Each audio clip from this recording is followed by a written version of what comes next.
जय हिंद दोस्तों, आपका आपके YouTube channel A to Z education में स्वागत है। दोस्तों आज के वीडियो में हम लोग देखेंगे क्लास 10 साइंस का कुछ एक चैप्टर है हमारा पर्यावरण। क्या है हमारा पर्यावरण?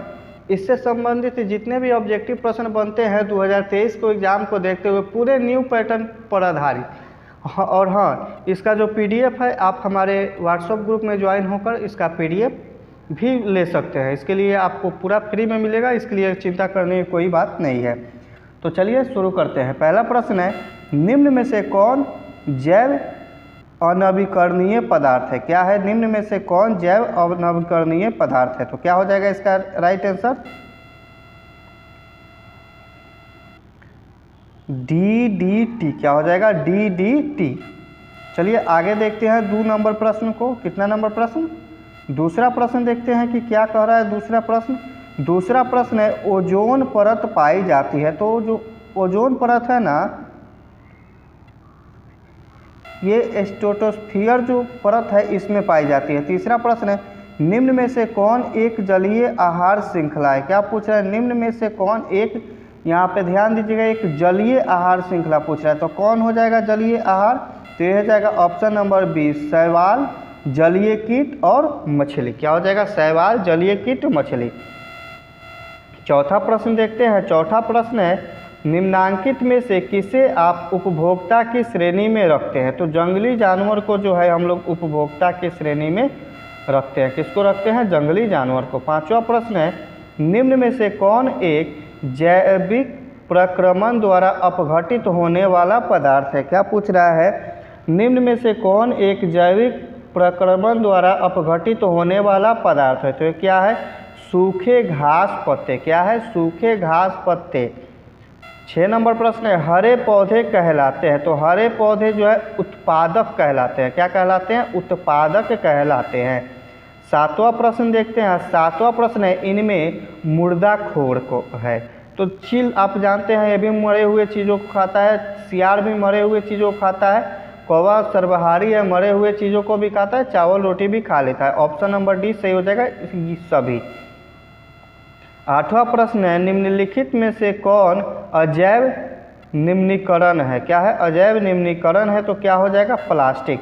आप जानते हैं प्लास्टिक का एक बार उपयोग कर लीजिएगा, उसके बाद कितने सालों तक इसका अपघटन नहीं होगा, ये पृथ्वी में पड़ा का पड़ा रहेगा। तो चलिए आगे देखते हैं हम लोग 9 नंबर प्रश्न, निम्न में से कौन से पर्यावरण के जैविक घटक नहीं है? क्या पूछ रहा है? पर्यावरण के जैविक घटक नहीं है। तो इसका हो जाएगा वायु। क्या हो जाएगा? वायु हो जाएगा। 10 नंबर प्रश्न है, निम्न में से कौन सा जैव अनवीकरणीय प्रदूषक है? जैव अनवीकरणीय प्रदूषक कौन है? तो ये क्या है? प्लास्टिक है। क्या है दोस्तों? प्लास्टिक है। आगे देखते हैं 11 नंबर प्रश्न, प्राकृतिक में ऊर्जा का मुख्य स्रोत है। यानी जो प्राकृतिक है इसमें ऊर्जा का मुख्य स्रोत क्या है? सूर्य है। हमें ऊर्जा कहाँ से मिलती है? सूर्य से मिलती है। आगे देखते हैं, पेड़ पौधों को जो भोजन बनाने के लिए जो है सूर्य की रोशनी से और उससे जो है सो हमें भोजन प्राप्त होती है पेड़ पौधों से, इसीलिए क्या है? प्राकृतिक रूप से ऊर्जा का मुख्य स्रोत सूर्य है। 12 नंबर प्रश्न देखते हैं, निम्नलिखित में से कौन स्थलीय परितंत्र नहीं है? तो ये जो एक्वेरियम जो है ये स्थलीय परितंत्र नहीं है। आगे देखते हैं हम लोग 13 नंबर CFC है। तो ये जो दोस्तों है क्लोरोफ्लोरोकार्बन है। ये क्या है? क्लोरोफ्लोरोकार्बन है। क्या है दोस्तों?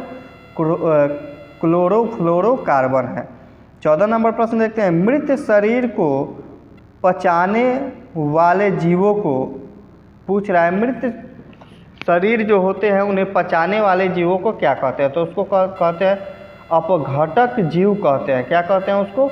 अपघटक जीव कहते हैं। 15 नंबर प्रश्न है, वनों की अधिक कटाई का परिणाम होगा। तो इसका परिणाम क्या होगा? कम वर्षा, भूस्खलन, भूमि अपर्दन तथा बाढ़। उपरोक्त सभी ऑप्शन नंबर डी सही हो जाएगा। 16 नंबर प्रश्न है, जैव वातावरण में शामिल है। तो जैव वातावरण में क्या शामिल है? ये शामिल है जंतु, पौधे तथा मनुष्य। क्या शामिल है? जंतु, पौधे तथा मनुष्य। 17 नंबर प्रश्न देखते हैं दोस्तों। वैसे जीव जो पौधे एवं जंतु दोनों का भक्षण करते हैं कहलाते हैं। तो ये क्या कहलाते हैं? सर्वभक्षी कहलाते हैं। क्या कहलाते हैं दोस्तों? सर्वभक्षी कहलाते हैं। 18 नंबर प्रश्न है जीवाणु एवं कवक कहलाते हैं। तो ये क्या कहलाते हैं? ये अपघटक कहलाते हैं। क्या कहलाते हैं दोस्तों? अपघटक कहलाते हैं। 19 नंबर प्रश्न देखते हैं। सौर ऊर्जा जीवन मंडल में निम्न में से किसके द्वारा प्रवेश करती है? तो ये प्रवेश करती है हरे पौधे द्वारा। किसके द्वारा? हरे पौधे द्वारा। 20 नंबर प्रश्न है ओजोन परत महत्वपूर्ण है क्योंकि वह अवशोषित करता है। तो वो पराबैंगनी किरणों को अवशोषित करता है, इसीलिए क्या है? महत्वपूर्ण है। आगे हम लोग देखते हैं 21 नंबर प्रश्न को। प्रत्येक परितंत्र होता है। तो जो प्रत्येक परितंत्र जो है ज्ञात्मक तंत्र होता है। 22 नंबर प्रश्न पर्यावरण मुख्य रूप से कितने घटकों का बना होता है? तो पर्यावरण जो है 2 घटकों का बना होता है। कितने घटकों का? 2 घटकों का बना रहता है। 23 नंबर प्रश्न को देखते हैं।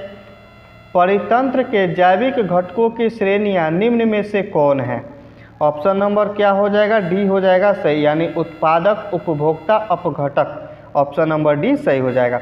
24 नंबर प्रश्न है ऑक्सीजन सभी प्रकार के वायवीय जीवों के लिए आवश्यक है जबकि ओजोन एक घातक विष है। क्या है? घातक विष है। आगे हम लोग देखते हैं 25 नंबर प्रश्न। कितना नंबर? 25 नंबर प्रश्न देखते हैं। कृत्रिम पारितंत्र का उदाहरण है। तो कृत्रिम पारितंत्र का उदाहरण क्या है? बाग, बगीचा, खेत। क्या है? बगीचा, खेत। 26 नंबर प्रश्न है ओजोन परत पाई जाती है। तो ओजोन परत जो है वायुमंडलीय के ऊपरी सतह में पाई जाती है। कहाँ पाई जाती है? वायुमंडलीय की ऊपरी सतह में पाई जाती है। 27 नंबर प्रश्न देखते हैं। निम्न में से कौन से समूह में केवल जैव निम्नीकरणीय पदार्थें हैं? तो ये कौन है? तो ये है घास, फूस तथा चमड़ा। 28 नंबर प्रश्न देखते हैं। निम्न में से कौन आहार श्रृंखला का निर्माण करता है? तो ये घास, बकरी तथा मानव जो है आहार श्रृंखला का निर्माण करता है। आगे हम लोग देखते हैं 29 नंबर प्रश्न। वन पारिस्थितिक तंत्र में हिरण होते हैं। तो हिरण जो है क्या होते हैं? प्राथमिक उपभोक्ता होते हैं। 30 नंबर प्रश्न। जीवमंडल में ऊर्जा का एकमात्र स्रोत है। तो ऊर्जा का एकमात्र स्रोत क्या है? सूर्य का प्रकाश। 31 नंबर प्रश्न देखते हैं। घास स्थलीय परितंत्र में उत्पादक है। तो ये क्या है? घास जो है सो उत्पादक है। 32 नंबर प्रश्न है ओजोन के अणु में ऑक्सीजन के कितने परमाणु हैं? तो ओजोन के जो अणु है उसमें परमाणुओं की संख्या 3 होती है। कितनी होती है? सॉरी दोस्तों, ओजोन के अणु में ऑक्सीजन के कितने परमाणु हैं? तो ऑक्सीजन का पूछ रहा है, तो ऑक्सीजन के 3 परमाणु होते हैं। कितने होते हैं? 3। 33 नंबर प्रश्न देखते हैं। अपघटक का उदाहरण है। तो अपघटक का उदाहरण है कवक। 34 नंबर प्रश्न। चिपको आंदोलन का मुख्य उद्देश्य संरक्षित करना था। तो चिपको आंदोलन का मुख्य संरक्षण क्या था? तो वृक्षों को संरक्षण देना था। किसका था? वृक्षों से वे लोग चिपक जाते थे जिससे कि लोग वृक्ष ना काट सके। 35 नंबर प्रश्न देखते हैं। पर्यावरण के अंतर्गत आते हैं। तो पर्यावरण के अंतर्गत क्या आएंगे? जैवमंडल, स्थलमंडल, जैवमंडल, जलमंडल, ये पूरे क्या है? पर्यावरण के अंतर्गत आते हैं। ऑप्शन नंबर डी सही हो जाएगा। 36 नंबर प्रश्न। जैव अपघटक के उदाहरण है। तो जैव अपघटक के उदाहरण क्या है? पौधे और मनुष्य। ऑप्शन नंबर सी सही हो जाएगा। ए एवं बी दोनों। 37 नंबर प्रश्न देखते हैं। उत्पादकों पर निर्भर रहने वाले जीव कहलाते हैं। तो ये क्या कहलाते हैं? उपभोक्ता कहलाते हैं। 38 नंबर प्रश्न। उपभोक्ताओं को कितने श्रेणियों में बांटा गया है? तो इनको जो है 3 श्रेणियों में बांटा गया है। कितने श्रेणियों में? 3 श्रेणियों में। 39 नंबर प्रश्न देखते हैं, इनमें से कौन सर्वहारी जीव है? तो सर्वहारी जीव कौन है? हिरण, मनुष्य, तिलचट्टा, ये सब क्या है? सर्वहारी जीव है। ऑप्शन नंबर डी सही हो जाएगा। 40 नंबर प्रश्न देखते हैं, सूक्ष्म उपभोक्ता जीव कहलाते हैं, तो ये कहलाते हैं जीवाणु, कवक। ऑप्शन नंबर सी सही हो जाएगा, ए एवं बी दोनों। आगे हम लोग देखते हैं 41 नंबर प्रश्न, इनमें से कौन वन आहार श्रृंखला बनाता है? तो वन आहार श्रृंखला कौन बनाता है दोस्तों? घास, हिरण, बाघ, ये क्या बनाते हैं? वन आहार श्रृंखला बनाते हैं। 42 नंबर प्रश्न है, सूर्य के द्वारा निकला हुआ पराबैंगनी किरण कहाँ अवशोषित होती है? तो ये जो है ओजोन परत में अवशोषित होती है। कहाँ होती है? ओजोन परत में अवशोषित होती है। आगे देखते हैं हम लोग 43 नंबर प्रश्न, पराबैंगनी किरण के कारण मनुष्य में कौन सा रोग उत्पन्न होता है? तो इससे जो है त्वचा कैंसर उत्पन्न होता है। 44 नंबर प्रश्न, वायुमंडल कितने परतों में बटा हुआ है? तो वायुमंडल जो है ये 5 परतों में बटा हुआ है। कितने परतों में बटा हुआ है? 5 परतों में बटा हुआ है। आगे हम लोग देखते हैं 45 नंबर प्रश्न। कितना नंबर? 45 नंबर प्रश्न देखते हैं, पादप खाने वाले जीव को कहते हैं, तो इसको क्या कहते हैं? इसको कहते हैं शाकाहारी। जो पेड़ पौधों के द्वारा उत्पन्न हो, मीट मछली का सेवन ना करता, उसको क्या कहेंगे? शाकाहारी कहेंगे। आगे देखते हैं हम लोग 46 नंबर प्रश्न, इनमें से कौन मानव निर्मित जैव निम्नीकरण है? तो मानव निर्मित जैव निम्नीकरण क्या है? बायोगैस है। क्या है? बायोगैस।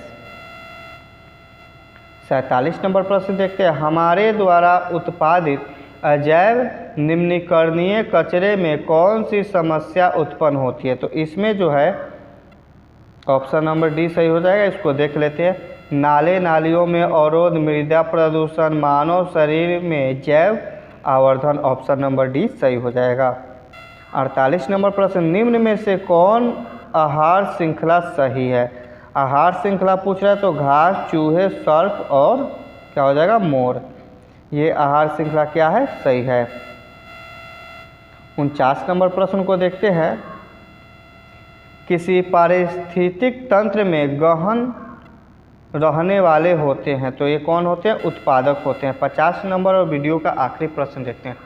वीडियो पसंद आई हो तो आप चैनल को सब्सक्राइब करें, साथ में लगे बेल आइकन को भी दबा दें, ताकि आपको इसी प्रकार से वीडियो का नोटिफिकेशन मिलते रहे। तो देखते हैं निम्नलिखित में कौन उत्पादक है? तो इसमें से उत्पादक कौन है? घास जो है सो उत्पादक है। वीडियो देखने के लिए आपका बहुत बहुत धन्यवाद। मिलते हैं इसी प्रकार से किसी और वीडियो में। धन्यवाद।